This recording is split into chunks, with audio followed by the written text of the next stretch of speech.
The accident at Turquel Gorge mines takes me many decades ago. Actually, that was 1985. I will talk more of the gold mining in the area, but less about Turquel Gorge.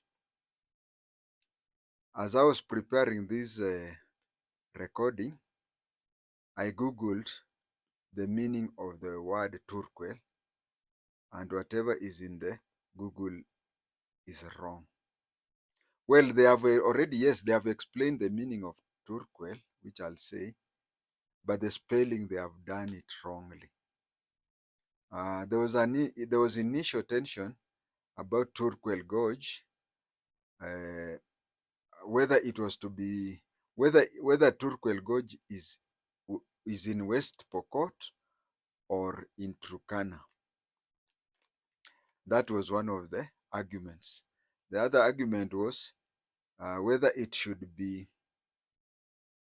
there or Nasolot Game Reserve should be there.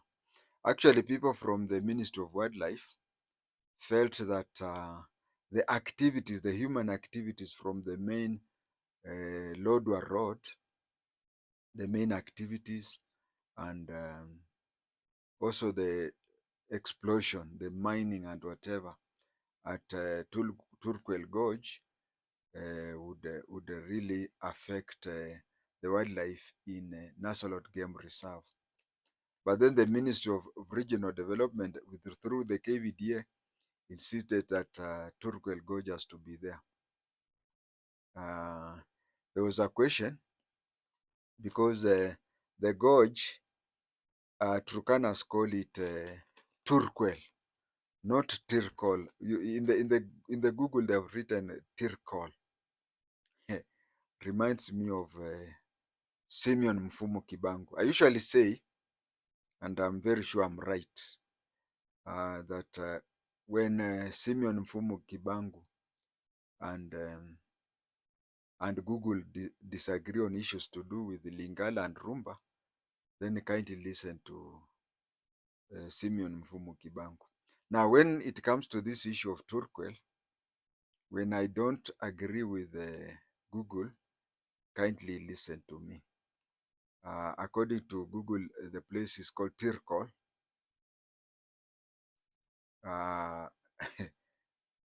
What I know from 1985, and that was where the problem was. We founded.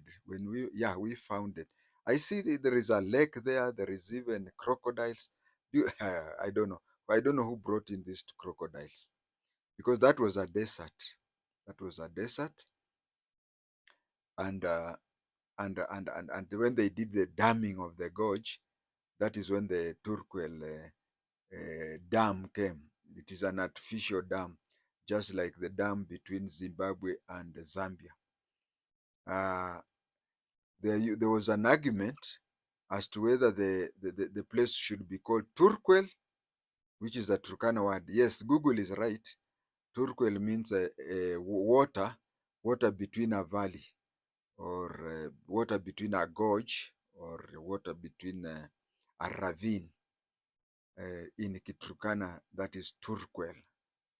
They pronounce it as Turquel, but you'll find we non-Turkanas call it Tarquel, but the pronunciation is Turquel. And Pokot wanted it to be called Kasitei. Kasitei in Pokot language means a place of reflective or stones that, these light stones. Light not by meaning of not being heavy, but light as in producing light or reflecting light. So Pokots, or even a place where there is a surface of whitish stones, that is Kasite in Pokot. So Pokots wanted it to be called Kasite, Turkanas wanted it to be called Turquel, and the government settled for the name Turquel. As to whether it was in West Pokot or Turkana, because Turkana said it was in Turkana and Pokot used to say it is in Pokot. The government checked with the government determined that, you see, if you are going to Lodwa, there is the river at Kainuk. There is that river at Kainuk. So the government determined that as you cross the river, then you are entering Turkana. But before you, so that one is it 10 to 15 kilometers inside West Pokot? That is what the government decided that. So it was agreed that the place be called Turkwel and the border be at Kainuk, that bridge of Kainuk. I hope I am clear that that is how it was settled then. But as I said, that today's topic is about the minerals. Actually, if you go to YouTube and write JI-TENGE Turkwel Gorge, you'll find a really detailed story about Turkwel Gorge. Today, as I said, it was about the mining of gold. I am a proud founder of Turkwel Gorge, a proud founder of Turkwel Gorge. God willing, it would be my pleasure one day to go there and do what we do at Uhuru Park with the boats in Turkwel Dam, because I remember that place was a desert place. The river from Uganda, it was called River Kanyangaren, coming all the way through Kanyangaren is not very far from Nauyapong. Then you come and then you find that plain area of Sok, yeah. North of Sok, there was a plain. Now it is it is now a dam, not even a dam, a lake. And then from there you go through the valley, and it meets with the River Weiwei to form River Turkwel. It forms River Turkwel, which goes and empties into Lake Turkana. So if you want to know about Turkwel, you can just go to YouTube, look for Turkwel Gorge JI-TENGE. You'll find that one. Now, concerning gold mining in the area and West Pokot in general, we know that Kanu government and apparently the subsequent Kenyan governments deliberately ignored the economical potential of various regions, for it is easier to handle people who are financially handicapped than people who are financially well off. Look at Ukambani.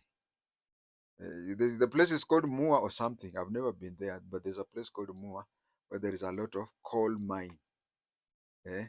We didn't even know that that area is very good economically for Kenya. That we now have from Kibwezi, we have a road to, is it Kibwezi, but somewhere there. We have a road that goes all the way to Kitui up to Ethiopia. Now that road has really reduced the traveling period from Mombasa to Ethiopia through Moyale. Those are the things. When we come back to West Pokot, a lot of minerals are there that can make it one of the richest in the country. Look at Sebit. Look at Sebit. Sebit is very near Ortum. It has plenty of cement. It has plenty of cement. If you Google or if you ask people, they'll tell you that the cement is at Ortum, but it is at a place called Sebit. It's at a place called Sebit. But then it so happens that if you are near a big town, you tend to be called by the name of that big town, because the nearest between Sebit is between Chepareria and Ortum. but it is much more near. It is much more near Ortum than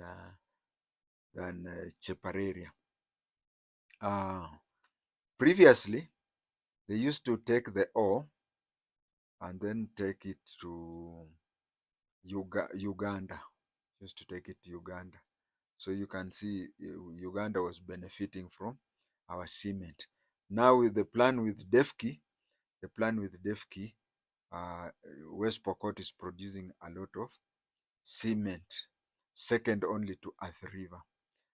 As concerning gold, there is somebody called Nagni Patni. I've also talked about if you go to YouTube and write uh, golden bag, JI-TENGE golden bag, you'll find what I've talked about it. And also, if you check with Kanyotu Monyotu on the JI-TENGE channel, it will tell you a lot about that.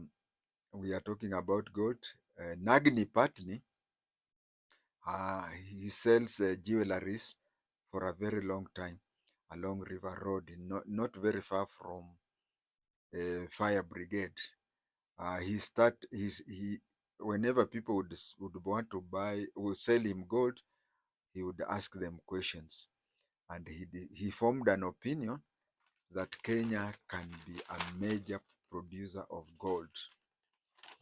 But my boss James Kanyoto hijacked that idea, and with his boss, I know you know who his boss was. My boss and my boss's boss decided to rob the country through the golden back thing. Kamlesh Patni was just a person, was just a figurehead, and even Kamlesh Patni was, you know the blueprint for Kenya to convert Kenya into a major mining country was started by Patni, Nagini Patni. So it was called a Patni report, and a young boy, by then he was a young boy, Kamlesh Patni was brought in with the intention of confusing the two partners. Either they are not related or they are distantly related. But Kamlesh Patni was brought into the picture for the simple reason that he his name they are namesakes. Outside West Pokot, we have Makalda mine. We have several mines, including Makalda mine somewhere in Nyanza. We have Ikolomani in Kakamega, etc. Do you know the meaning of Ikolomani? You know, Luhyas like calling any place with E, just like Kalenjins. Kalenjins, any place, they finish off with a T, T as Tango or Tanzania. That is why you find Eldoret, Bomet, such and such names. So, but with the Luhyas, everything they start with E. For example, Ewebuye, Isheywe, Kakamega, Isheywe. So Ikolomani, Aluhya tried to say gold mine, the place for a gold mine. So we can say that outside West Pokot we have Makalda mine, we have the gold mines in Kakamega. They are not just rich in gold, but has many cases of such accidents that we are talking about. Those places, Makalda mine, Ikoloman, a gold mine, and so on, are very rich in gold, but also there are many cases of the gold mines, the pit caving in. As I said before, West Pokot is very rich in minerals, especially gold, but its leaders, especially political leaders, prefer them to be busy with cat rustling, while the leaders undertake leasing of the areas to non-Pokots for gold perspective.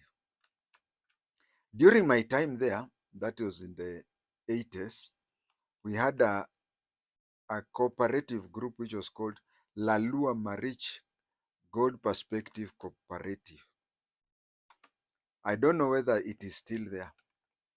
If only the Ministry of Natural Resources uplifted Lalua Marich Cooperative,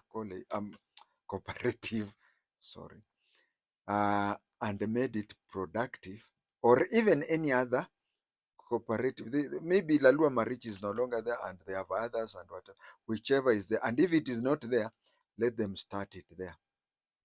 One may be wondering why it's called Lalua Marich. There is a place there called Marich Pass. Marich Pass.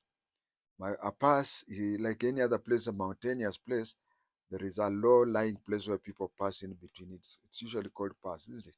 And then the place is called Marich. So again, with the place where there are two hills, and there is a pass in the middle, usually there is a river. So there is a river which is called River Marich. So in the local language, Lalua means river. So Lalua Marich is a river Marich.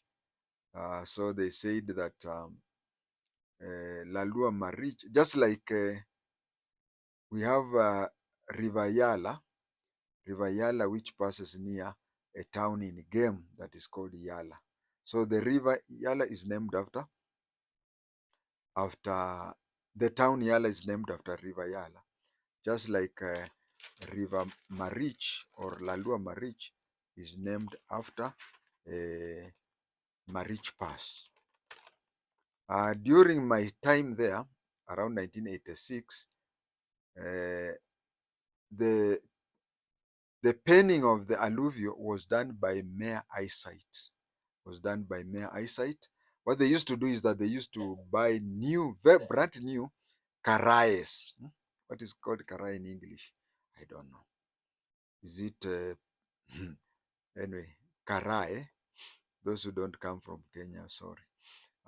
They'd buy a new karae and wash the alluvial slowly until the gold alluvial comes out. Now that one needed a very new karae. It also needed patience, because if you are not patient, you'll just do that way, and the alluvial will go out of the will go back to the river with the sand. So you had to be patient. You had to have a new karae, and you had to have a very good eyesight. One had to have the highest patience. You had to have the highest patience, and as I said, good eyesight to get the gold. Nowadays, a shortcut has come. The shortcut is that instead of penning with that karae for waiting there for a long time, there's just a shortcut that I don't know, because nowadays I was there. I was last there in 1988, but I'm made to understand that something that you can take 3 hours or even 5 hours, you can take 5 minutes if the gold is there, if the gold is in the soil that you are using. So why should you look for and maybe you have eyesight, maybe I have a better eyesight than you. Hmm? So with the old system, you had to have a very good eyesight. Nowadays, that is not a qualification. That is one. Two, you are not patient. You don't have to. Instead of waiting for 5 hours, you want to do it for 5 minutes. This one came about. The quickness of the thing came about with the utilization of mercury. Came out with mercury, but it came at a cost. Usage of mercury came up with a cost. You see, you take your karae with your sand and you do whatever you do. The mercury is somehow getting into contact with water that is going to be used by people downstream. And you know, water that has been affected by mercury, if it is taken by people, I'm sure the word cancer is coming to your mind, isn't it? Also, the usage of mercury for a long time to the exposed body parts like exposed hands also has medical problem. Me, I'm a cop. I don't know about medical, but I think it has a medical problem on the exposed hand. In most of the country, as example, Makalda, Ikolomani, and West Pokot, individual miners dig deep into the mines in a pit latrine type, which is dangerous. Uh, and since it is manual, there is no way of knowing if the pit is 90%. At times they follow the drift. At times they follow the drift. They attempt as much as possible for it to be 90%, but also again they follow the drift. What is the drift? This is the special type of soil. For those people who are used to that place, they just look at this. Even when I was there, they used to show us, even on the ground level, they say gold is following this side and whatever. There is a certain geological formation that will tell them. Imagine you are 35 years and you have been doing these things since you are 15 years. So it is easy for you to, to, to come and say that this type of soil most likely has gold. Now you find that when you look at that, that is what I'm calling a drift. It can show you in a certain way that it is going in a certain direction. And if you continue drilling the way you have been drilling, it will be going far and away. It reaches a time when you decide to follow it the way it is going. So, uh, as I said, you are supposed to be digging at 90%, and then again you find that as you drill, the drift is going in a certain direction. You will find that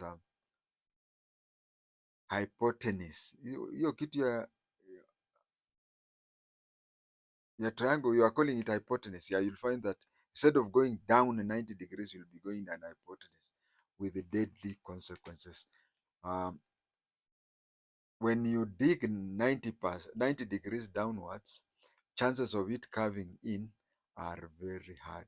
But then again, when you do it in an unorganized way, you're supposed to do that with something like calaverts. Calaverts, you place them in there. That way, it is hard for the soil to dig in. But then again, calaverts also have got problems because the further you go down, and these are ordinary people, most of whom maybe have not even stepped in a secondary school. Uh, them thinking of even going with oxygen mask down there is very hard. So cases of suffocation and anything, you don't rule out. But if we have cooperatives such as Lalua Marich, they could buy modern digging equipment that would increase profits and reduce deaths. You see, even we, we have several whatever people of goodwill. They can even offer. They can even offer to do what? They can even offer to buy them those things to assist them. But if you go there, like this case of Turquel, it has happened that people were being stopped by the government, and then they started sneaking there at night. 3 a.m. they go and sneak there, and imagine it caves in at 3 a.m. for the people to walk in the darkness to reach the main road, and the main road getting it. Maybe you go there after 4 hours. You may reach no, you may reach the main road after an hour. But then this is not Mombasa Road where vehicles are going throughout all the time. So you find by the time you call a vehicle to come and assist, it's too late. And then the place is quite hot. The place is so quite hot that when you go there, a person whom the pit caved in yesterday. Already, after being removed, you'll find that his body, because of the heat, uh, the flesh is coming out of the skeleton. My very first job after leaving the general duties, you call it regular police, but it is called general duties. My very first job after leaving the general duties was to join and joining special branch was in mid 1984, and it was a case of such miners dying in a pit latrine, like when it caved in. It happened somewhere near. It's a place called Saya. It's a place called Saya, not very far from Sebit, between Sebit and Ortum.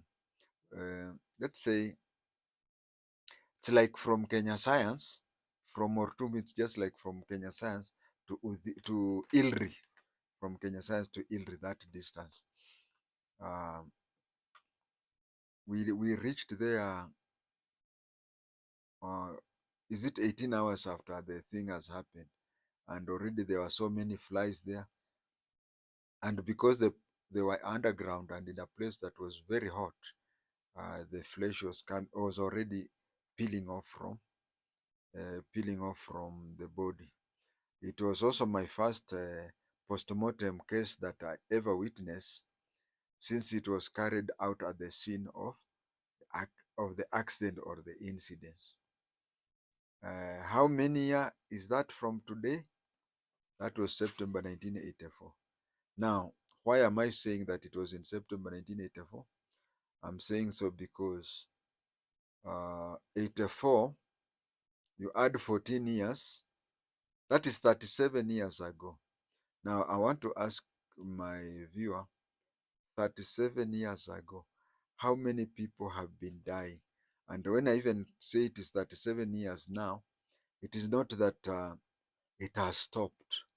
We will start counting that when it has been stopped once and for all. People will die, miners will cave in, people will make noise. Like I saw the Professor Lonyangapu used that as an opportunity to attack the current governor. He made political capital out of that. And I've always believed in Kenya, once a politician takes a prominent part in any discussion, that is the end of the discussion.